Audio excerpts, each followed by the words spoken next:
కామారెడ్డి మున్సిపాలిటీలో హంగ్ ఏర్పడింది. BRS king మేకర్గా మారింది. 49 వార్డుల్లో కాంగ్రెస్ 19, బీజేపీ 16, బీఆర్ఎస్ 11 గెలుచుకుంది. వార్డులో గెలుపొందిన అభ్యర్థులు ఇక 3 స్థానాల్లో గెలిచిన ఇండిపెండెంట్ క్యాండిడేట్స్ కూడా ఇప్పుడు కీలకం కాబోతున్నారు. కామారెడ్డి చైర్మన్ పీఠంపై బీజేపీ కన్నేసింది. చైర్మన్ పోస్ట్ దక్కాలంటే మ్యాజిక్ ఫిగర్ 26 ఉండాలి. ఏ పార్టీకి సరైన స్థానాలు రాకపోవడంతో ఉత్కంఠ నెలకొంది. గెలిచిన అభ్యర్థులను ఇతర ప్రాంతాలకు పార్టీ అధిష్టానం తరలించింది. కాంగ్రెస్ 19 మంది అభ్యర్థులను హైదరాబాద్ క్యాంపుకు తరలించగా 16 మంది బీజేపీ అభ్యర్థులను నాగ్పూర్ క్యాంపుకు తరలించారు. బీఆర్ఎస్ ఎవరికి మద్దతు ఇస్తే వారిదే చైర్మన్ పీఠం కాబోతోంది. మొత్తం మీద క్యాంపు రాజకీయాలకు తెరలేపారు. చైర్మన్, వైస్ చైర్మన్ పీఠాన్ని దక్కించుకునేందుకు ఎవరికి వారు వ్యూహాలు రచిస్తున్నారు, పావులు కదుపుతున్నారు. తెలంగాణ వ్యాప్తంగా ఏర్పడ్డ మున్సిపల్ ఫలితాల నేపథ్యంలో ఒక్కసారిగా హంగ్ కొనసాగుతోంది. కొన్ని ప్రాంతాల్లో దాదాపు 36 మున్సిపాలిటీల్లో పురపాలక సంఘాల్లో హంగ్ ఏర్పడ్డట్టుగా తెలుస్తుంది. ఇక కామారెడ్డి చాలా కీలకంగా ఉంది. అందరి దృష్టి కామారెడ్డి పైన ఉంది. ముఖ్యంగా సిట్టింగ్ ఎమ్మెల్యే బీజేపీ ఉండడంతో అక్కడ ఈ స్థానాన్ని బీజేపీ కైవసం చేసుకునేందుకు పావులు కదుపుతోంది. బీజేపీ అలాగే కాంగ్రెస్ పోటాపోటీగా ఇక్కడ చైర్మన్ పీఠాన్ని దక్కించుకునేందుకు వ్యూహాలు రచిస్తున్నట్టు కనబడుతుంది. మనం చూడొచ్చు దృశ్యాలు. అభ్యర్థులు గెలిచిన ఆయా పార్టీల అభ్యర్థులు క్యాంపు రాజకీయాల్లోకి వెళ్తున్న దృశ్యాలు, బస్సుల్లో కౌన్సిలర్లను తరలిస్తున్న దృశ్యాలు. ఇక కాంగ్రెస్ తరపున గెలిచిన కౌన్సిలర్లు ఇప్పటికే హైదరాబాద్ చేరుకోగా, బీజేపీ తరపున గెలిచిన మున్సిపల్ కౌన్సిలర్లు మహారాష్ట్ర నాగ్పూర్కు క్యాంపు రాజకీయాలకు తరలిపోయారు. ఈ నేపథ్యంలో ప్రస్తుతం ఇక్కడ బీఆర్ఎస్ కింగ్ మేకర్గా మారబోతుంది. బీఆర్ఎస్ 11 స్థానాలను దక్కించుకొని మున్సిపల్ కౌన్సిలర్లను గెలుచుకొని కింగ్ మేకర్గా ఉండబోతోంది. అలాగే ఇండిపెండెంట్లు కూడా కీలకంగా మారబోతున్నారు. అయితే బీఆర్ఎస్ ఎవరికి మద్దతు ఇవ్వబోతుంది అనేది ఇక్కడ చాలా ప్రాధాన్యత అంశం. ముఖ్యంగా చైర్మన్, వైస్ చైర్మన్ పీఠాన్ని దక్కించుకునేందుకు ప్రస్తుతం ఎలాంటి వ్యూహాలు ఆయా పార్టీలు అనుసరించబోతున్నాయనేది ఆసక్తికరంగా మారుతోంది.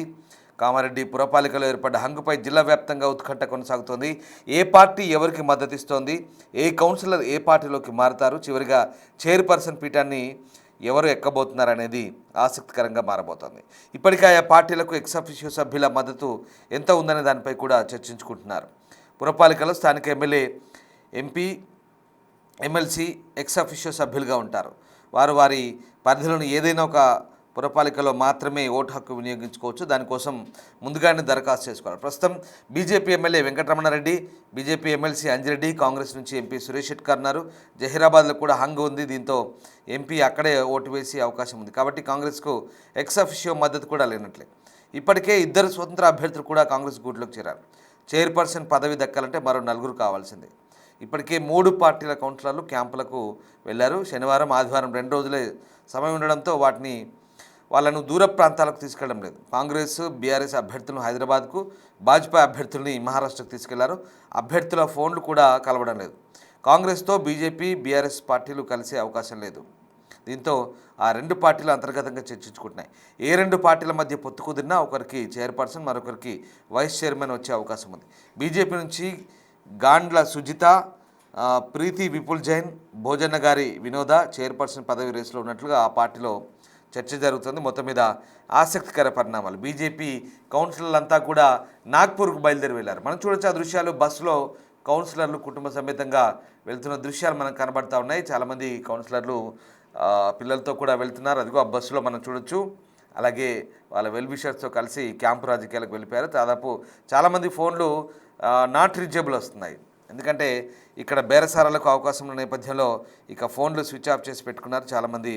ప్రస్తుతం ఉన్న పరిస్థితుల్లో కామారెడ్డిలో ఇక ఉత్కంఠకర పరిణామాలు చోటు చేసుకుంటున్న నేపథ్యంలో ఎవరు కింగ్ మేకర్గా మారబోతున్నారంటే ఖచ్చితంగా ఇక్కడ బీఆర్ఎస్ కింగ్ మేకర్గా మారబోతున్నారనే అంశాలు మనకు చాలా స్పష్టంగా కనబడుతున్నాయి. ఎందుకంటే కామారెడ్డి మున్సిపాలిటీలో ఇప్పటికే వెలువడ్డ ఫలితాల నేపథ్యంలో బీఆర్ఎస్ ఒకవేళ బీజేపీతో కనుక అనధికార పొత్తు కుదుర్చుకుంటే కనుక బీఆర్ఎస్ వైస్ చైర్మన్ పదవి దక్కే అవకాశం ఉంది. ఎందుకంటే స్థానిక సంస్థల ఎన్నికల్లో ఇక్కడ అవగాహన అనేది కుదురుతుంది. రాష్ట్ర వ్యాప్తంగా ఉన్నటువంటి రాజకీయాలను పక్కన పెట్టి స్థానికంగా ఉన్నటువంటి పరిస్థితులకు అనుగుణంగా ఇక్కడ పరోక్ష మద్దతులు ఇచ్చే అవకాశం కనిపిస్తుంది. సో దాంతో ఇప్పుడు బీజేపీ మున్సిపాలిటీని దక్కించుకోవాలని ప్లాన్ చేస్తోంది. ఖచ్చితంగా బీజేపీ కనుక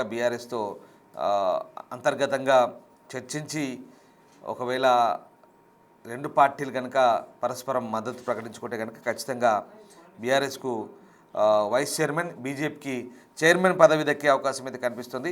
అధికార పార్టీకి అయితే పట్టణ ఓటర్లు కొంత షాక్ ఇచ్చారని చెప్పాలి. బీజేపీకి కూడా స్పష్టమైన మెజార్టీ ఇవ్వలేదు. సో దీంతో ప్రస్తుతానికైతే ఈ మున్సిపల్ చైర్మన్ పీఠం కొంత చిక్కుముడిగా తయారైంది. మరోవైపు చాలా మున్సిపాలిటీలో హోరాహోరీ పోరు కొనసాగుతుంది. పలు చోట్ల స్వల్ప ఓట్లతోనే ఫలితాలు చేజారిన పరిస్థితి మనకు కనబడతా ఉంది. రెండు జాతీయ పార్టీలకైతే ఎవరికీ పూర్తి మెజార్టీ ఇవ్వకుండా ప్రస్తుతం ఓటర్లు చాలా భిన్నంగా వ్యవహరించారని మనకి ఇక్కడ అర్థమవుతుంది. సో ఈ కామారెడ్డి మున్సిపాలిటీకి సంబంధించినటువంటి చైర్మన్, వైస్ చైర్మన్ ఎన్నిక కావాలంటే బీఆర్ఎస్ ద్వారా గెలిచిన 11 మంది మద్దతు అయితే అనివార్యంగా కనిపిస్తుంది. ఈ నెల 16న జరిగే చైర్మన్, వైస్ చైర్మన్ ఎన్నికల్లో బీఆర్ఎస్ కింగ్ మేకర్ అయ్యే ఛాన్సెస్ కనిపిస్తున్నాయి.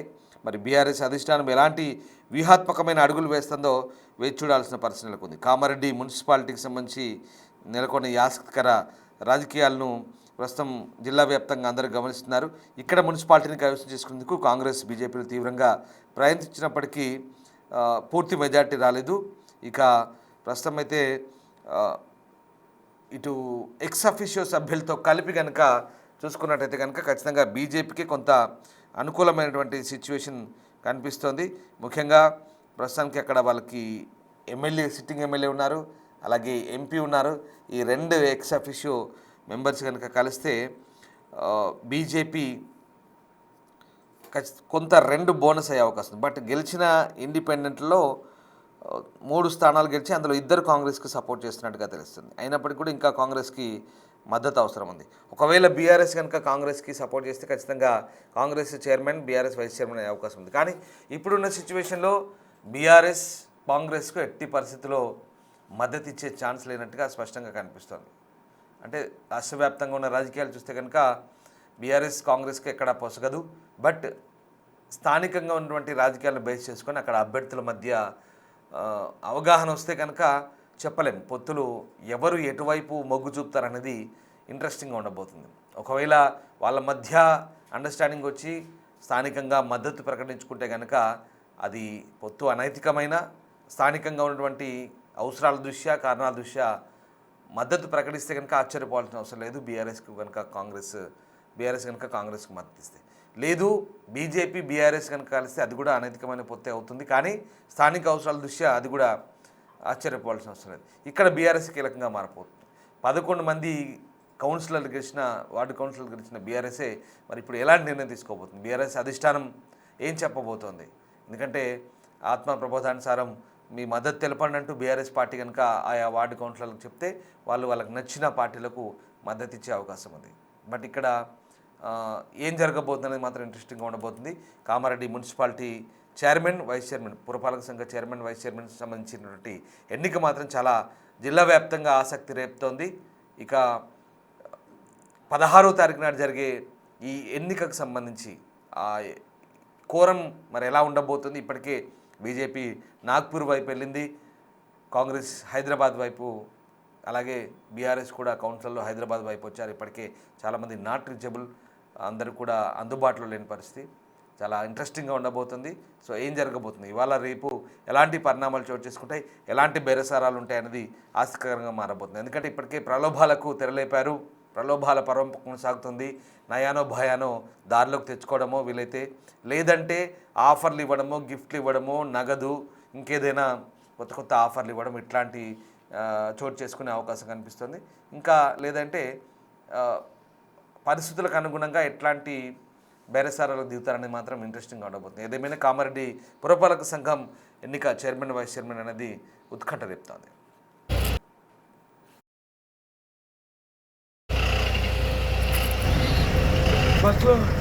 జంపు